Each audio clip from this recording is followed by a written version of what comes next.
Danas se nalazimo u Bosanskoj Krupi.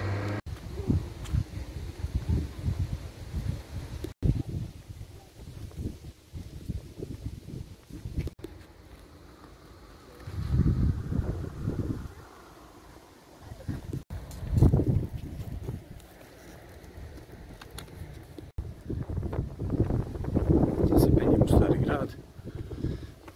Stari grad se zove Pset.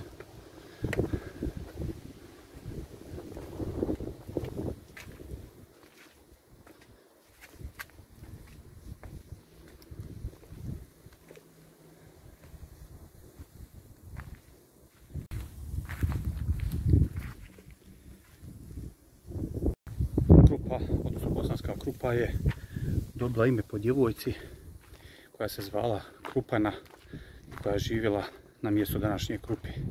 Sad ćemo vidjeti kakav nam pogled pruža ovaj stari grad. Fantastičan pogled. Fantastičan pogled. Probam se popiti ovdje na zid.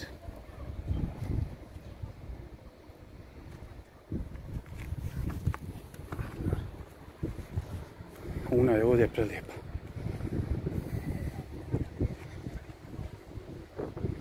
Evo vam se vidi i Sojenice.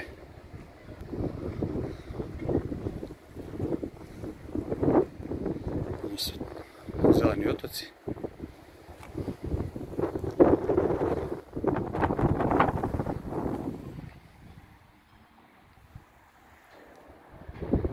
Krupa je jedno vrijeme bila pod vlašću hrvatskih kraljeva i pod vlašću Ugarske, a u 10. stoljeću ulazi u sastav župe Pset, u kojoj se u 13. stoljeću gubi svaki trag, odnosno svako postojanje. Pretpostavlja se da je ona djevojka Krupana sagradila ovaj stari grad. Ova utvrda u 13. stoljeću predstavlja veoma važnu vojnu odbrambenu funkciju između istoka i zapada.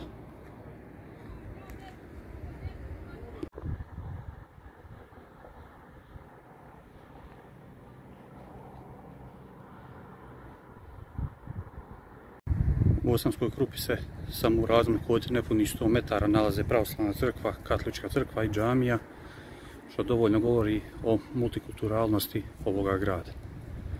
Bosanska Krupa je bila na krajnjim granicama teritorije gdje su vladali apotska plemena.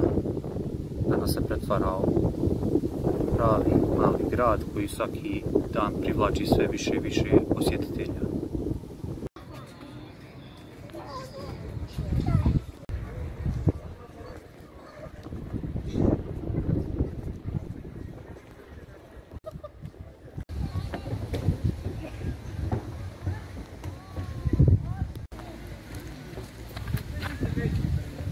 Sad se nalazimo na zelenim otocima, to su stvari riječne ade, velike riječne ade u kojima zaista ima mnogo sadržaja.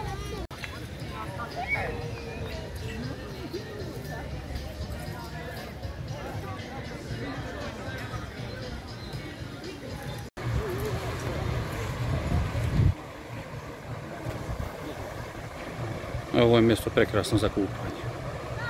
Pogledajte ovo.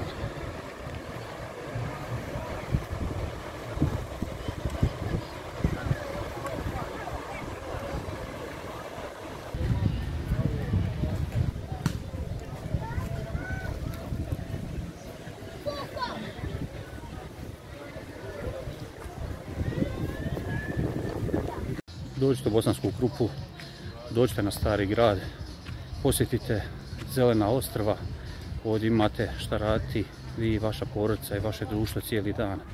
Prelijepo mjesto.